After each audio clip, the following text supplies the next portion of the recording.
요즘 국내에서 팰리세이드보다 구하기 어려운 차가 있습니다. 바로 소형 전기화물차 포토 EV와 봉고 EV입니다. 지난해 국내 전기 소형 화물차 시장은 1년 만에 무려 8,830%가 넘게 급성장했습니다. 2019년 100여 대에 불과했던 신규 등록은 지난해 14,394대가 팔렸습니다. 이것은 지난해 전기차 가운데 가장 많이 팔린 테슬라 모델 3보다도 더 팔린 수치였습니다. 지난해 국내 전기차, 코나 니로 등 승용 전기차 모델은 부진했으나 줄어드는 판매량을 국산 전기차 트럭 모델이 살려준 것입니다. 포토와 봉고는 국내에서 오랫동안 인기를 끌어왔고 외국에서도 포라리, 봉고르기니라고 불리면서 엄청난 힘과 성능을 인정받았습니다. 현대기아차는 이 소형 화물차를 전기차로 만들어 도시 환경에 적합한 주행거리와 충전시간, 소형 상용 EV 특화 신기술을 이용해 투박한 화물차를 스마트하게 탈바꿈시켰습니다. 포토 EV와 봉고 EV에는 적재 중량을 실시간으로 감지해 주행 가는 거리를 안내하는 기술을 탑재하고 전방 충돌 방지 보조, 차로 이탈 방지 보조 등 기존 승용차에 있는 안전 편의 사항이 들어갔습니다. 무엇보다 포토 EV, 봉고 EV의 장점으로는 전기차의 특징인 정숙함과 저렴한 연료비였습니다. 전기 충전 요금은 주행거리 60km 기준 급속 충전이 약 5,000원, 완속 충전이 약 3,000원인데 이것은 경유에 비해 5배 정도 저렴한 것이었습니다. 또한 각종 세제 혜택, 고속도로 통행료, 주차비 할인도 받을 수 있었습니다. 그런데 문제는 차량 가격이었습니다. 기존 내연기관 화물차보다 2배가 넘게 비쌌기 때문입니다.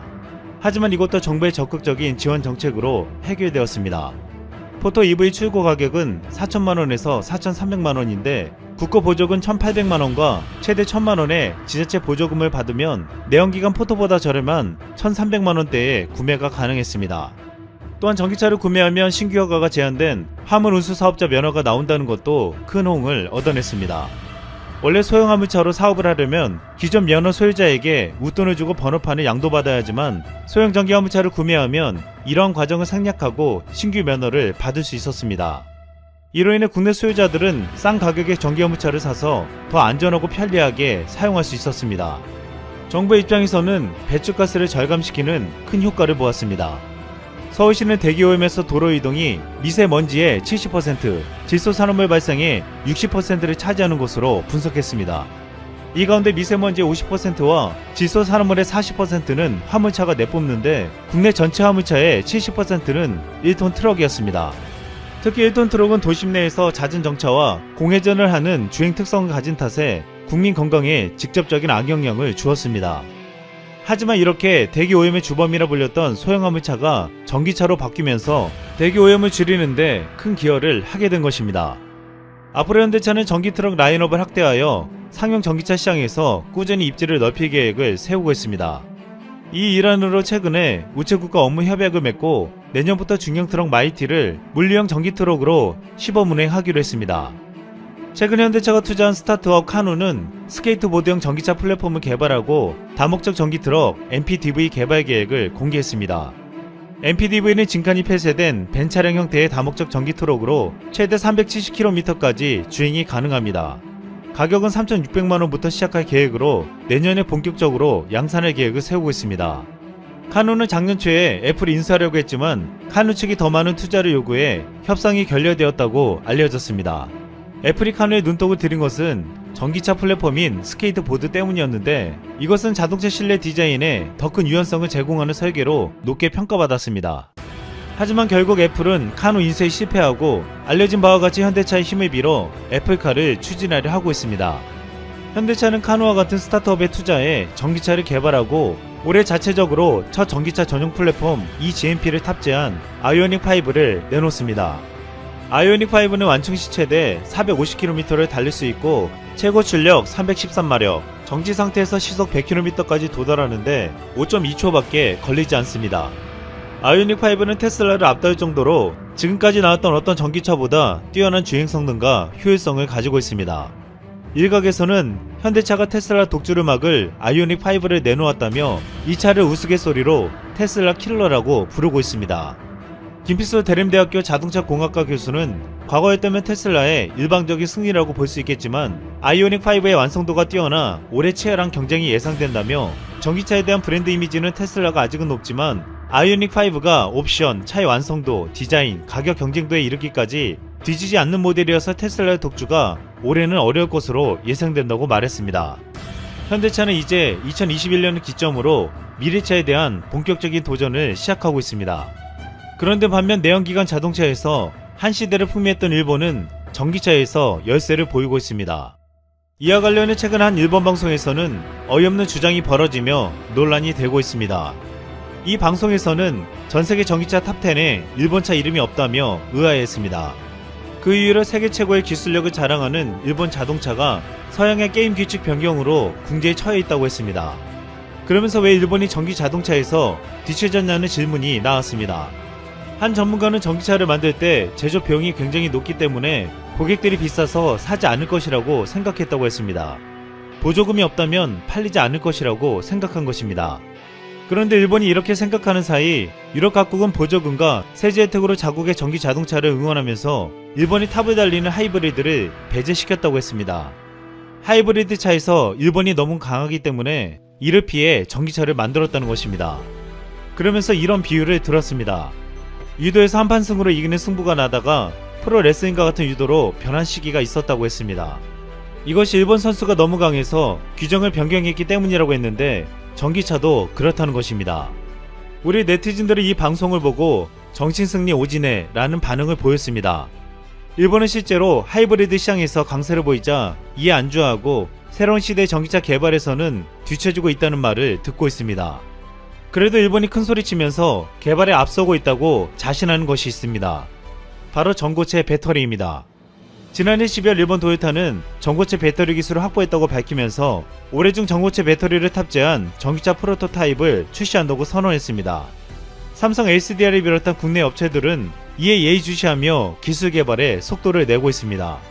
그런데 최근 국내 연구진이 구부리거나 구겨도 안정적으로 작동하는 전고체 배터리를 개발해 화제가 되고 있습니다. 벌써부터 이것이 앞으로 한국을 먹여 살릴 미래 기술이 될 거란 말까지 나오고 있습니다. 이 배터리는 폭발 위험이 있는 리튬이온 배터리를 대체해 향후 웨어러블 기기 전원으로도 쓰일 것으로 기대되고 있습니다. 한국기초과학지원연구원 김혜진 박사 연구팀은 전고체 배터리를 1mm보다 얇은 두께를 가지면서도 면적이 넓은 형태로 만들어냈습니다. 이 얇은 배터리는 독자 개발한 셀 조립 기술을 적용해 구부리거나 구겨도 성능 저하가 거의 생기지 않았습니다. 1000mAh 용량의 배터리를 1000번 접었다 펴는 실험 결과 처음에 90% 용량을 유지하는 것으로 나타났습니다. 이를 개발한 김혜진 박사는 안정성이 담보된 차세대 자유변형 전고체 배터리 제조 기술을 확보했다며 웨어러블 전자기기, 무인 비행체, 전기차에 활용되는 중대형 배터리에 적용 가능해 미래 2차전지 산업에 게임 체인저 역할을 할 것이라고 말했습니다. 연구팀은 향후 10년 내 전고체 배터리가 리튬이온 배터리를 대체할 것으로 전망하며 이에 맞춰 웨어러블 전고체 배터리를 상용화하겠다는 계획을 세우고 있습니다. 한국은 지금 이렇게 전기차에 있어서 전세계 시장을 선도해가며 미래 운송수단의 메이드 인 코리아를 새길 준비를 하고 있습니다. 이상 쓸멍이었습니다.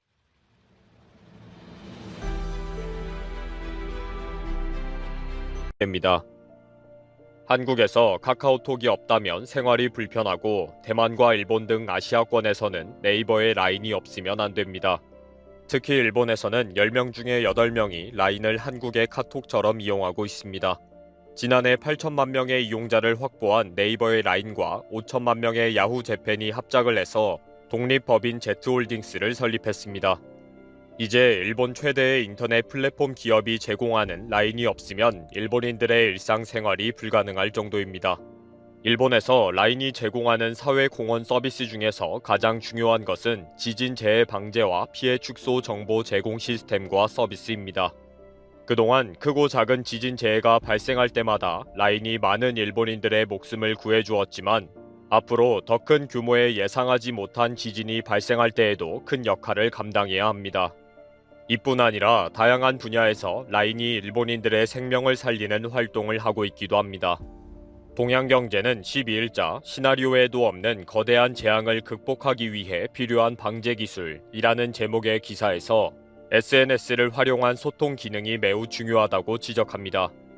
2011년에는 일본에서 스마트폰 보유율이 11%에 그쳤지만 이제는 개인의 보유율이 70%에 달하고 있습니다. 이제는 재해 정보를 SNS를 통해서 제공받아서 신속하게 대피하고 구호하는 등 신속하게 대응하는 것이 가능해졌습니다. 더 나아가서 단순한 정보를 제공하는 데에 그치지 않고 다양한 빅데이터를 분석해서 앞으로 벌어질 재해를 미리 예측하는 것이 중요하게 되었습니다. 이런 시뮬레이션을 위해서 인공지능을 활용해서 예상하지 못한 규모의 재해에도 적극 대응하는 것이 가능하게 되었다고 합니다. 현재 일본에서는 이런 빅데이터 활용과 인공지능 적용 개발에 적극적으로 노력하고 있는 SNS 업체는 네이버의 라인뿐입니다. 요미우리 신문은 12일 지진을 계기로 국민들의 필수적인 인프라가 된 무료 통신 어플 라인은 계속 진화하고 있다 라는 기사를 게재했습니다. 월간 이용자가 국민의 3분의 2에 해당되는 8,600만 명이 이용하고 있는 라인은 이제 지진 재해 필수 수단으로 자리 잡았다고 지적합니다. 그동안 지진이 발생한 직후에는 전화 기지국이 파괴되면서 전국에서 유선 전화기가 불통되었고 이메일로도 안부 확인이 어려웠습니다. 그러나 이제는 라인을 통해 즉각 안부를 확인할 수가 있으며 지자체에서 제공하는 피난처의 혼잡 상태와 피해 상황 등을 바로 공지할 수가 있게 되었습니다. 라인이 지진 방재와 대피 등에서 큰 역할을 하게 되면서 국립방재기술연구소와 함께 방재용 인공지능 시스템 소쿠다를 공동 개발하고 있습니다. 현재 일본에서 네이버의 라인은 재해 시에 소중한 사람과 연락을 즉시 취할 수 있도록 하는 서비스 커뮤니케이션으로 인식하고 있습니다. 라인이 그동안 지진 때마다 재해에 도움을 주는 기능을 계속 추가해왔고 결국 재난 방지와 재난 축소에 큰 역할을 해왔기 때문입니다. 이제는 일본인들은 NHK, 민간방송, 신문, 야후뉴스, 트위터, 유튜브보다 라인 뉴스를 더 신뢰하고 있습니다. 다른 매체들은 너무 막연하거나 느리고 때로는 가짜뉴스가 많다는 지적을 받으면서 라인 뉴스에 의지하고 있다는 것입니다. 대학 교수들로 이루어진 연구진들이 중학교를 직접 방문해서 각 매체에서 제공하고 있는 뉴스를 카드에 기록해서 신뢰할 만한 정보를 선택하는 모의 실험을 실시했습니다. 그 결과 많은 학생들이 라인 뉴스를 선택하고 신뢰하는 발표를 했습니다. 이에 라인 미래재단은 전국의 초중학교에서 지진 재해 방제 및 피해 축소를 위한 행동훈련 교육을 확대 실시하기로 했습니다. 실제 지진 재해 때 라인 뉴스로 많은 사람들이 목숨을 건지는 도움을 받았는데 이제는 일본의 어린 청소년들의 생명을 살리는 일에 도움을 주기로 한 것입니다. 네이버의 라인 본사는 본격적으로 재단 법인인 라인 미래재단을 설립해서 일본인들을 위한 프로그래밍 교육과 정보와 지식에 대한 사이버 교육들을 실시하고 있습니다. 이를 위해서 다양한 교재들을 무상으로 제공하고 있으며 온오프라인 교육을 실시하고 있습니다. 특히 재단 법인 라인 미래재단은 재해가 일어났을 때 침착하게 생명을 지키는 행동을 할 수 있도록 재해 정보와 가짜뉴스 판별 방법 등을 배울 수 있도록 정보 방제 훈련을 개발했습니다.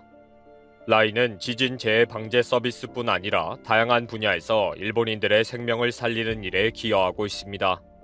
일본에서는 경제적 사회적 고립이 심각해지면서 고독 문제가 큰 사회적 문제가 되고 있습니다. 결국 정부에서 지난 2월 고독과 고립 문제를 담당한 장관 자리를 신설했으며 사카모토 데스시 저출생 대책 담당상이 겸임하고 있습니다. 그러나 일본 사회의 오래된 사회적 병폐인 히키코모리 문제 등이 워낙 심각해서 뾰족한 대응 방법이 없는 상황이었습니다. 그런데 놀랍게도 도쿄도의 민간 의료센터의 연구에 의하면 SNS에서의 커뮤니케이션이 정신 건강에 큰 도움이 된다는 것이 확인된 것입니다. 라인을 이용하는 사람은 하지 않는 사람에 비해 정신 건강 상태가 월등히 좋다는 데이터가 나왔습니다. 즉, 라인을 통해 다른 사람들과의 커뮤니케이션을 통해 외로움을 덜 느끼며 위험한 선택을 하는 경우가 확 줄어들었다는 것입니다. 한국의 네이버가 이렇게 일본에서 일본 국민들의 생명을 살리는 일에 몰두하고 있는데 일본 정부와 국민들이 기본적인 디지털 상식과 인식이 완전히 엉터리라서 많은 어려움이 있습니다. 최근 일본에서 디지털청을 설립하면서 기본적인 단어를 틀리게 적는 디지털 개혁 법안을 국회에 제출했다가 큰 망신을 당했습니다. 스가 내각이 제안한 디지털 개혁 법안들이 여기저기 오류가 대량으로 발생한 것입니다. 디지털 개혁 법안은 9월에 디지털 협회를 신설하고 날인 폐지와 마이넘버 활성화, 예금 계좌의 연동 촉진 법안 등입니다. 그런데 이렇게 새롭게 만들어서 국회에 제출한 법안에 한자가 아예 틀리는 것부터 실제 존재하지도 않은 쇼와 66년이라는 단어를 사용하는 등 45개 곳 이상에서 오류가 있었습니다. 이에 야당에서는 스가 내각의 간판 정책인 디지털 개혁 법안이 완전히 엉터리 짜집기 투성이다.